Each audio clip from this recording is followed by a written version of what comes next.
We have a massive Milwaukee Bucks trade update to go over today as new reports have dropped, revealing some huge details surrounding John Horst and his plan to trade for Zach LaVine. We're going to break that down in this episode, as well as discuss some more reports that are circulating, revealing some very interesting details surrounding the Bucks trade plans ahead of the deadline. Stay tuned for all that in this episode, but before we get into it, quick reminder, hit that subscribe button. If you're part of the 83% who aren't subscribed to the channel, it's the place to be for daily Bucks content. Thank you guys for your continued support. It means the world to myself as we're on the road to 3,000 subscribers. Thank you guys again. But there's a lot to go over today. And obviously, the Bucks are in a very interesting spot right now. Their team is playing very well. They are, the trade deadline is fast approaching. It's coming along fast. And reports have dropped, and we made videos on it surrounding Zach LaVine, but things keep getting crazier surrounding this. So we now have a couple of firm reports. The Bucks are indeed interested in trading for Zach LaVine per KCJ Hoop. The Bulls' most realistic pathway to moving LaVine is getting involved in the Jimmy Butler trade. A deal involves the Bucks, Bulls, Heat, and Suns appears to be gaining steam. Now, there's a few things to go over with this. Let's just start with the fact that, hey, the Bucks are seriously interested in trading for Zach LaVine. And initially, we think back to last week, and, a week or two ago, we were talking about Bradley Beal going to the Milwaukee Bucks and how, the Bucks would maybe take on a first-round pick, something like that. And then it kind of transitioned into, hey, the Bucks could actually get involved here for a Zach LaVine trade, which would be not only extremely interesting, but would make a ton of sense for this Bucks team. Now, this is the first firm report from Evan Sidery saying that they are interested in trading for Zach LaVine. And we have a ton of things to go over today. You can see this here, deal is gaining steam. Let's go. This was from last night. So it seems that a deal is gaining steam surrounding Zach LaVine. We've seen reports from Brian Windhorst, from Mark Stein, regarding the Suns and Jimmy Butler closing in, at least trying to close in on a deal. And that we knew the whole time a 4-team deal would have to happen. We thought it was going to be involving the Toronto Raptors. Seems now that it's involving the Milwaukee Bucks, the Chicago Bulls, Miami Heat, and the Suns. So those are the 4 teams that are actively involved. Now, you think about what teams would be taking salary, what teams would be obviously, sending out salary. And in this deal, and we'll dive into a new report that drops surrounding what assets they'd have to give up. Getting Zach LaVine and being a part of that thing would make a lot of sense, because you would assume now that the Bulls would be acquiring Bradley Beal and a couple of first-round picks. The Bucks, in this case, would probably be trading out Chris Middleton in a first in order to get Zach LaVine.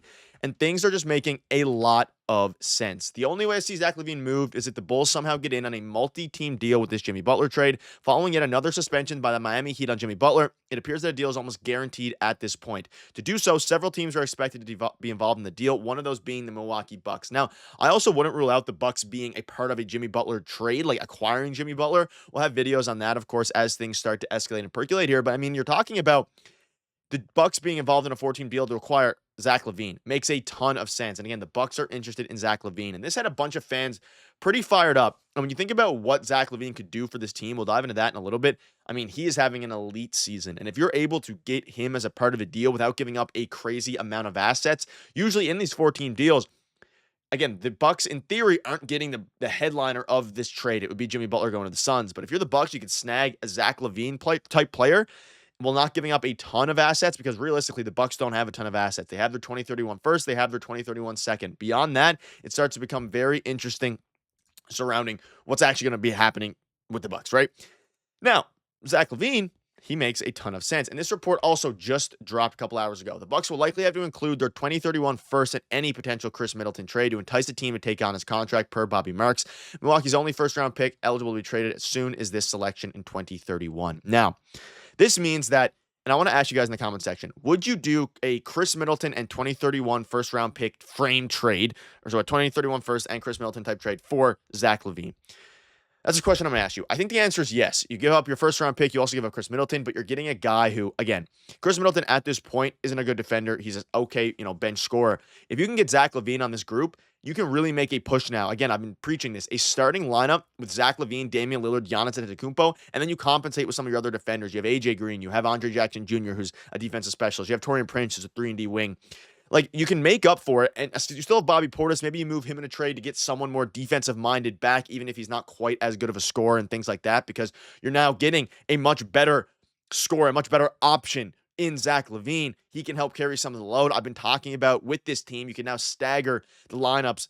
Like right now, when Dame and Giannis aren't playing together, the team isn't great. If you get Zach LaVine there, you can really start to stagger, give some more rest to Dame, give some more rest to Giannis, and things can really start to work out well. Now, we'll look at Zach LaVine's stats this season. He's averaging 24 points a game, shooting 44% from three. He's been cooling off a little bit as of late, but it's still unbelievable. And he would just be a perfect fit for this team. We think back to last trade deadline when the Bulls were trying to trade Zach LaVine. He was coming off a bad season. No one really wanted that huge contract. Now, it's not that no one wants that huge contract. It's how can the Bucks facilitate a deal in order to get themselves involved in a three-team trade like this? That's the biggest question mark. And I think as things start to heat up here, it's only going to make more and more sense for the Milwaukee Bucks to go out and get Zach LaVine. Now, it would still have a lot of things would have to fall the Bucks' way, I should say, in order for this to happen, right? Because you still have, of course, the Jimmy Butler trade needs to happen with the Suns. The Bucks would need to get involved. And let's not forget, and we'll have a video on this probably later today or tomorrow as things start to come out. Bradley Beal would need to accept a trade. He has a no trade clause. He would need to accept a trade to any of these teams. And it's come out that he wouldn't really want to waive his no trade clause to go to the Bulls. So if he wouldn't want to waive his no trade clause to go to the Bulls, it makes things a lot more difficult for Zach LaVine to end up in Milwaukee. That being said, I do think there's still a pathway. Like, even if, let's say, he doesn't get traded to the Bulls, I think he would probably waive his no move clause if that was presented to him. Like, hey, we're either going to do this or we're going to bench you or anything like that. He'd probably move it to go to the Bulls. That being said, though, I mean, it would be a tough sell for a lot of these guys, specifically Bradley Beal, who has no trade clause. He would be the guy who kind of puts the pitchfork in this deal because it is a 4-team deal. Again, you'd assume the Heat are getting first-round picks. The Bulls, I mean, they're probably going to get Bradley Beal. You'd assume the Heat are going to get Chris Middleton and some assets. The Suns will get Jimmy Butler, and the Bucks, of course, will get Zach LaVine.